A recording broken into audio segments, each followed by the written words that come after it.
अब आपकी अगर चाहत है कि विनोद जी से हमारे द्वंद्व हो तो अब उसका तो कोई मेरे पास चारा नहीं है।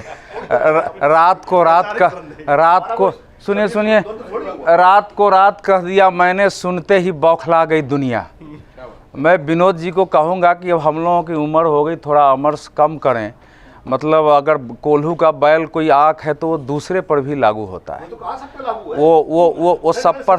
सर बीच में नहीं बोला हूँ ना, बाद में बोल लीजिएगा, क्योंकि मैं ऐसी बहुत बात बोलूंगा जिसमें आपको उत्तर देना, नाम लिया इसलिए आप में उत्तर देना ही पड़ेगा। नहीं, चूंकि नाम लेके बोला हूँ, चूंकि आपने मैंने आपका नाम नहीं लिया, प्रश्न ऐसे उठाए हैं, मैंने किसी का नाम नहीं लिया। नहीं, लेकिन डिबेट में नाम लेना तो अपराध नहीं है ना। मेरा नाम आप ले सकते हैं, डिबेट में नाम लेना। मैं खाली कह रहा हूं, मैंने सबके लिए कहा है, तो मैंने एक पक्ष के लिए नहीं कहा। नहीं, लेकिन अब समीर जी ने जो कहा है उस पर अगर टिप्पणी ये है कि मान लीजिए, तो ये दोनों तरफ से दिखाई देता है।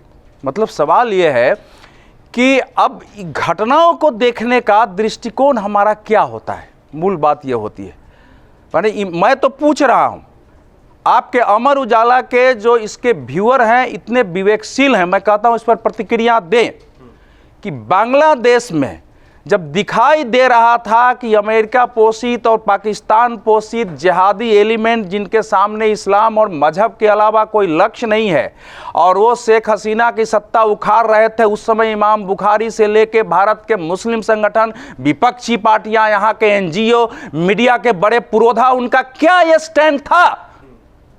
शेख हसीना को भारत से निकालो। हमने यही बांग्लादेश दोहरा दिया होता। कांग्रेस पार्टी का उस समय क्या स्टैंड था? किस पार्टी का क्या स्टैंड था? ममता बनर्जी का उस समय क्या स्टैंड था?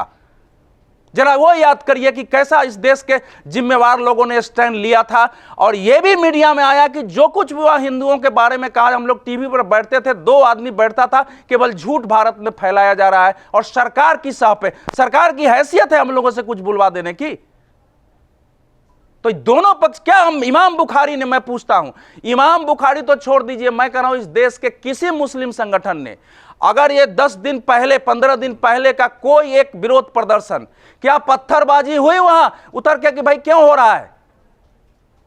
सवाल आप कैसे बात कर रहे हैं? लोगों ने तो शेख हसीना को खलनायक बना दिया, वहां नए सिरे से सब पूर्वी पाकिस्तान अपने को मान रहे हैं। जो कुछ भारत ने किया पलट गया। इस कांग्रेस को समझ नहीं आई कि इंदिरा गांधी ने जो किया उसको पलट दिया गया, कि हम शेख मुजीब नहीं है, उसके सारे जो मेमोरेंडम है उसको खत्म करो, सब कुछ खत्म करो, मेमोरी को खत्म करो, उस पर पेशाब कर रहा है उसकी मूर्ति पर।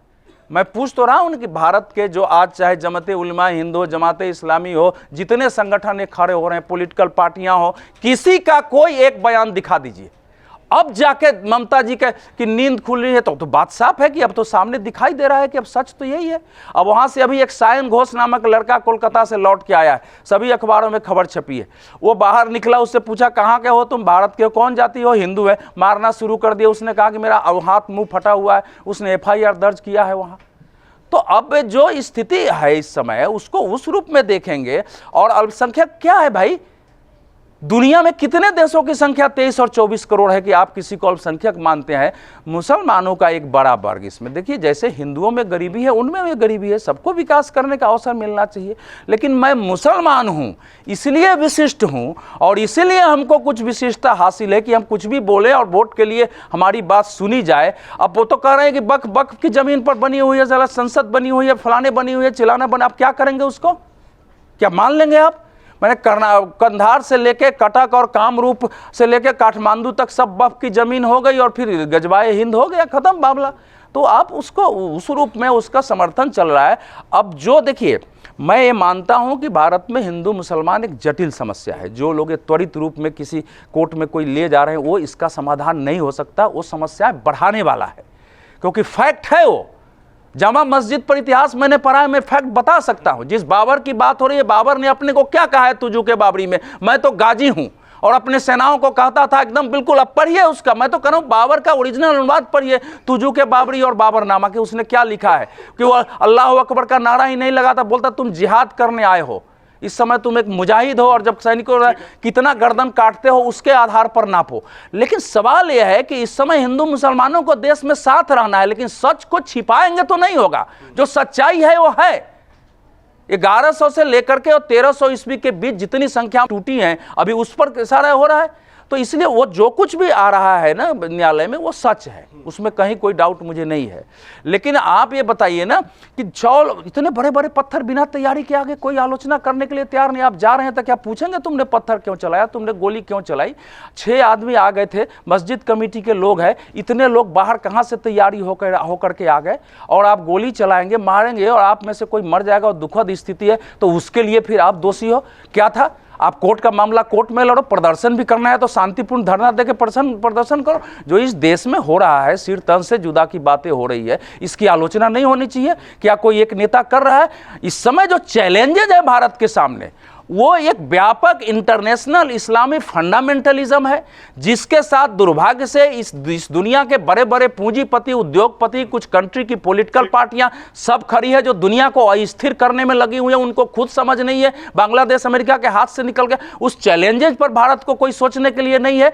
इस समय इस देश में जिस ढंग से खड़ा होकर महाराष्ट्र के चुनाव में क्या हुआ है, उसके बाद की सिचुएशन क्या है, ये जो समीर जी ने कहा है उसमें क्या गलत है, वो मैं तो ये पूछ रहा हूं।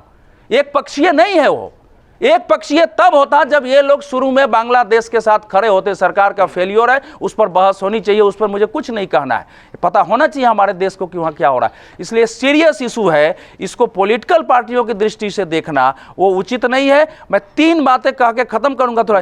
पहला कि मैं ये नहीं मानता हूं कि इस समय सारे मस्जिदों का मामला उस ढंग से उठाया जाना चाहिए, वो समाधान नहीं है। जो लोग उठा रहे हैं उनको देखेंगे निहायत ही गैर जिम्मेवार लोग हैं, उनकी ये भी हैसियत नहीं है कि उस पर जो प्रतिक्रिया होगी देश में उसको वो झेलने और सहने के लिए तैयार है। जब इतनी तैयारी है कि 10-10 हज़ार लोग पत्थरों को लेकर निकल रहे हैं, उनके अंदर या तो पैदा कर दिया गया तुम्हारी सारी मस्जिदें छीन जाएगी। जो मुसलमान नेता झूठ बोलते हैं कि हमारी मस्जिदें छीनी जाएगी, एक मस्जिद भारत में छीनी गई हो आज़ादी के बाद 77 साल तक तो लड़ाई लड़नी पड़ रही है एक अयोध्या की, कैसे बात कर रहे हैं? सर्वे से कोई मंदिर मस्जिद में बदल जाएगा क्या? मस्जिद मंदिर में बदल जाएगा? जो गलतफहमी पर भी तो हाँ होना चाहिए ना कि ये सब गलतफहमी, इनके खिलाफ मुकदमे नहीं होने चाहिए, उनको जेल नहीं जाना चाहिए। योगी आदित्यनाथ जो कहा है, अगर वो आम मुसलमानों के लिए तो कहते गलत है, लेकिन जो बांग्लादेश में हुआ है, जो संभल में पत्थर चले हैं, अगर वो बाबर का डीएनए कह रहे हैं तो उसमें क्या गलत है? मैं तो ये पूछ रहा हूं।